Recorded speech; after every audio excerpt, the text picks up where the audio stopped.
نحمده ونصلي على رسوله الكريم اما بعد فاعوذ بالله من الشیطان الرجیم بسم اللہ الرحمن الرحیم۔ عزیزان محترم، رمضان المبارک کی آمد ہے اور اس کے استقبال کے حوالے سے گفتگو کا آغاز کرتے ہیں۔ استقبال کے معنی ہیں کسی آنے والے کو خوش آمدید کہنا، اور یہ بابرکت مہینہ رمضان المبارک کے استقبال میں حضور علیہ الصلوۃ والسلام نے شعبان المعظم کے آخری دنوں میں خطبہ ارشاد فرمایا۔ حضرت سلیمان فارسی رضی اللہ تعالیٰ عنہ بیان کرتے ہیں کہ ایک بار رسول اللہ صلی اللہ علیہ وسلم نے شعبان کے آخری دن ہمیں ایک خصوصی خطبہ ارشاد فرمایا۔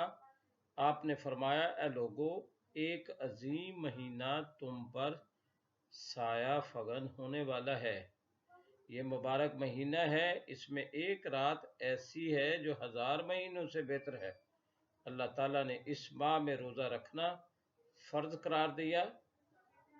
اور اس کی راتوں میں نماز تراویح قیام کو نفلی عبادت قرار دیا۔ جو خوش نصیب اس مہینے میں اللہ کی رضا کے لیے کوئی نفلی عبادت کرتا ہے تو اسے دوسرے مہینوں کے فرض کے برابر اجر ملے گا، اور جو اس مہینے میں کوئی فرض عبادت ادا کرے گا تو اسے دوسرے مہینوں کے 70 فرائض کے برابر اجر ملے گا۔ یہ صبر کا مہینہ ہے اور صبر کا ثواب جنت ہے۔ یہ دوسروں سے ہمدردی اور ان کے دکھ درد کے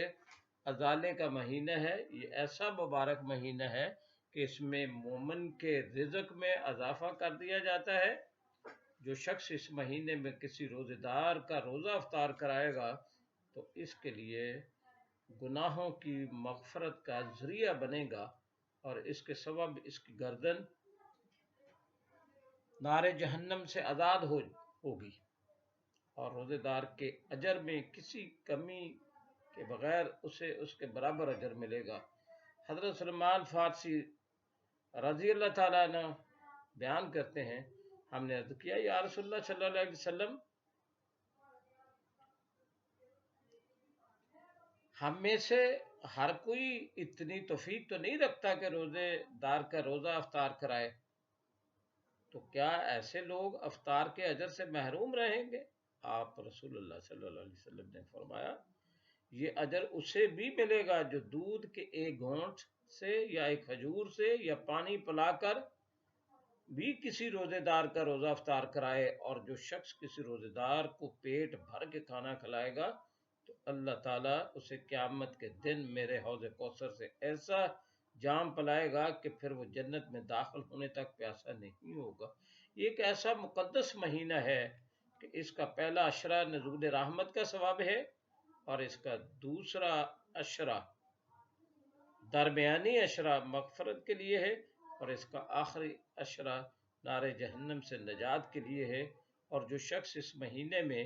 اپنے متحد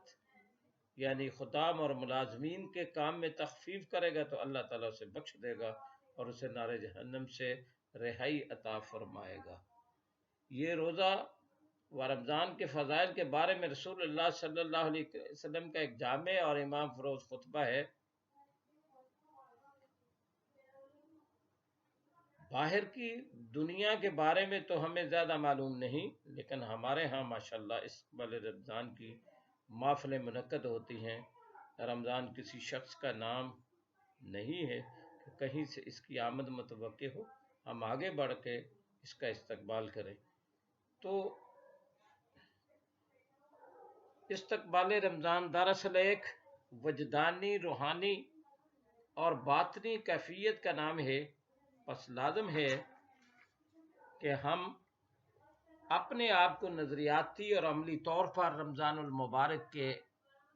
ان بے حساب نعمتوں اور اجر و ثواب کو اپنے دامن میں سمیٹ لیں، بلکہ دوسروں کو بھی راغب کریں تاکہ ایک اجتماعی کیفیت پیدا ہو، اور روزہ و رمضان المبارک کی بدنی و مالی عبادات ہمیں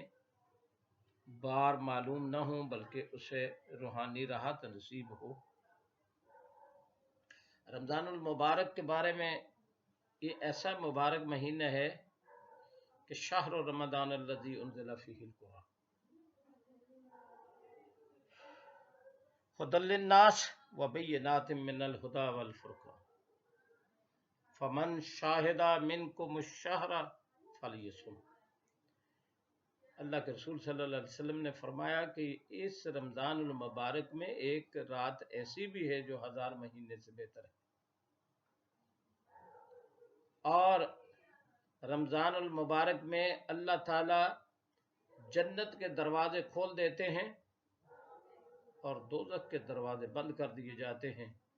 اور شیاطین کو پابند سلاسل کر دیا جاتا ہے۔ اس مہینے میں اللہ نے کہا کہ روزہ میرے لیے ہے اور میں ہی اس کی جزا، اور دوسری جگہ یہ کہا کہ روزے دار کے منہ کی جو ہواڑ ہے وہ مجھے مشک عنبرین سے بھی زیادہ اچھی لگتی ہے۔ اور رسول اللہ صلی اللہ علیہ وسلم نے فرمایا خطبے پہ کے لیے ایک ممبر کے پہلے سٹیپ پہ رکھا تو آمین، دوسرے سٹیپ پہ پاؤں رکھا تو آمین، تیسرے سٹیپ پہ پاؤں رکھا تو کہا آمین۔ صحابہ نے پوچھا یا رسول اللہ صلی اللہ علیہ وسلم کیا تھا؟ تو آپ نے کہا جبرائیل آئے تھے اور فرما رہے تھے کہ اللہ رب العالمین کہتے ہیں کہ جس نے رمضان المبارک کا مہینہ پایا اور اپنی بخشش نہ کروائی تو اس پہ اللہ لعنت بھیجتے ہیں، فرشتے بھی اس پہ لعنت بھیجتے ہیں۔ جس نے والدین کو پایا اور جنت حاصل نہ کی اس پہ بھی اللہ لعنت بھیجتے ہیں، فرشتے بھی لعنت بھیجتے ہیں، اور جس نے میرا نام سنا اور درود نہ بھیجا تو اللہ اس پہ بھی لعنت بھیجتے ہیں۔ رمضان المبارک ایک ایسا مہینہ ہے جس کا ذکر قرآن میں بھی آیا، اور اس میں روزے جو تھے وہ کیے، یا ایھا الذین آمنوا کتب علیکم الصیام کما کتب علی الذین من قبلکم لعلکم تتقون۔ روزے کی افادیت، مقصدیت، اہمیت واضح ہے